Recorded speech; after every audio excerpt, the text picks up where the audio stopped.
Apprendre à être seul sans se sentir vide, c'est sûrement l'une des choses les plus difficiles que j'ai apprises.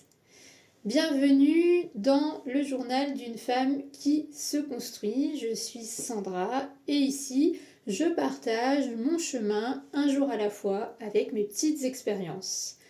Aujourd'hui, j'avais envie de parler d'un sujet qui m'a longtemps fait peur. Apprendre à être seul sans se sentir vide. Je suis sûre que ça arrive à plein de monde. Pendant longtemps, pour moi, être seul, ça voulait dire que c'était un échec. C'était quelque chose de négatif, qu'il y avait quelque chose qui n'allait pas. Ça voulait vraiment dire que j'étais rejetée ou même abandonnée. Alors, j'ai rempli le vide avec tout ce qui pouvait éviter de me retrouver face à moi-même. Mais avec le temps, j'ai compris que c'est pas la solitude qui fait mal. C'est la façon dont on se voit quand on est seul. Et aujourd'hui, je suis en train d'apprendre à ne plus fuir ces moments-là, à les comprendre et surtout à me rencontrer vraiment. Avant, être seul pour moi, c'était presque une fin de vie. Voilà, c'était vraiment une grande tristesse, du vide. J'avais l'impression de ne servir à rien. Être seule dans ma tête, c'était forcément négatif. C'était un échec, presque un échec social. Alors, j'ai comblé le vide, comme je pouvais, avec la nourriture, mon téléphone, et surtout avec des relations, des mauvaises relations, qui, avec le recul, se ressemblaient toutes.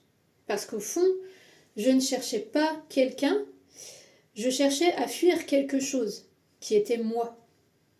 Et un jour, j'ai eu comme un déclic.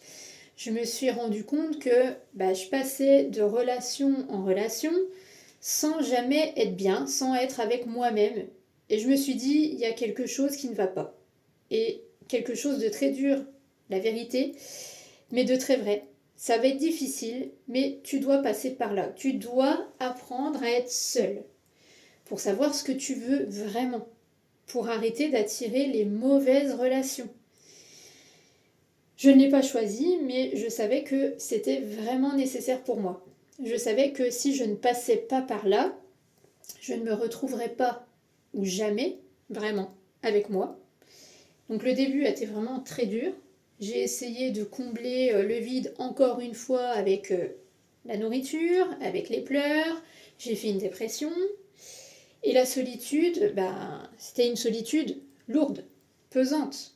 Je vais être honnête, j'ai eu des idées noires par moments, parce que pour moi, être seule, ça voulait dire que plus rien de bien n'allait m'arriver ou ne m'attendait. Que je servais à rien et que ma vie n'allait plus jamais vraiment avancer. Mais j'ai tenu, je ne sais pas comment, mais j'ai tenu. Et au bout d'environ 4 mois, quelque chose a commencé à changer.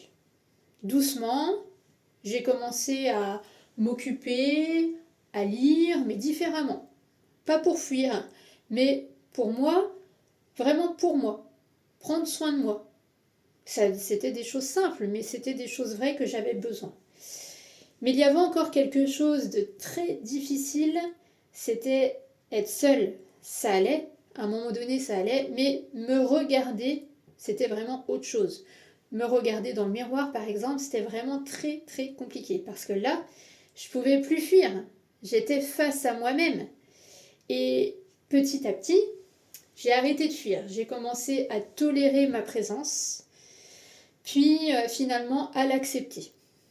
Et un jour, je me suis surprise à me dire, mais qu'est-ce que je suis bien, qu'est-ce que je suis belle. Je suis bien avec moi-même. Et ça, franchement, j'aurais jamais cru possible de penser ça. J'ai découvert quelque chose de fort. J'étais libre. Libre de penser, libre d'être moi, libre de ne plus me forcer à entrer dans quelque chose qui ne me correspondait pas. Et autour de moi, je ne voyais plus seulement les avantages d'être à deux, mais aussi les limites que ça pouvait avoir quand ce n'est pas sain. J'ai appris à me faire confiance, à m'aimer, à me tolérer, à m'accepter Et j'ai découvert que j'étais beaucoup plus forte que je ne le pensais. Que je pouvais changer ma vision, mes pensées, les croyances qu'on m'avait imposées. J'ai découvert aussi que j'étais quelqu'un de belle en dehors, à l'intérieur, et que tout ça m'avait fait grandir. Et aujourd'hui, je peux dire quelque chose que je n'aurais jamais imaginé. Le moment que je craignais le plus est devenu la meilleure période de ma vie. Celui que je fuyais est devenu celui qui m'a construite. Et aujourd'hui, je ne tolérerai plus certaines choses. Que ça soit le manque de liberté, le fait de ne pas être moi-même, le fait de devoir changer pour être aimée. Non, aujourd'hui, je veux être acceptée comme je suis. Et rien d'autre. Je me sens vraiment reconstruite comme si toutes les pièces du puzzle s'étaient enfin assemblées. Et je pense sincèrement que tout le monde devrait passer par cette étape. C'est super important de passer par là dans sa vie. Parce qu'on ne peut pas se trouver si on ne s'est jamais vraiment rencontré. Oui, ça fait peur d'être seule, je l'admets, je suis passée par là, mais ça fait aussi un bien fou. C'est un passage, c'est un besoin, c'est presque un rendez-vous avec soi-même. Parce que toutes les réponses, elles sont là, mais on ne les entend que quand on est seul avec soi-même. Aujourd'hui, je suis toujours seule, mais je suis fière de mon parcours, fière de mes choix. Et surtout, je n'aurais jamais cru dire ça un jour, vraiment, je vous assure. J'aime être avec moi. La seule personne après qui tu dois courir, c'est toi-même. Fais-le. Aujourd'hui, je n'ai pas encore toutes les réponses, mais je sais une chose, je ne vois plus la solitude comme une ennemie. Je le vois comme vraiment un espace, un endroit où je me sens bien, où je peux me retrouver, où je peux être moi-même, où je peux m'écouter, où je peux apprendre à m'aimer autrement. Être seule aujourd'hui, ce n'est plus être vide, c'est être en train de me remplir, mais de la bonne façon. Alors si toi aussi, tu traverses ces moments-là, où le silence te fait peur, où tu ressens ce vide, sache que tu n'es pas seule à te sentir seule.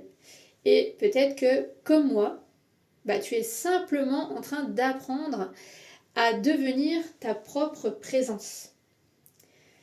Merci d'avoir partagé ce moment avec moi. On se retrouve très bientôt dans le journal d'une femme qui se construit, un jour à la fois.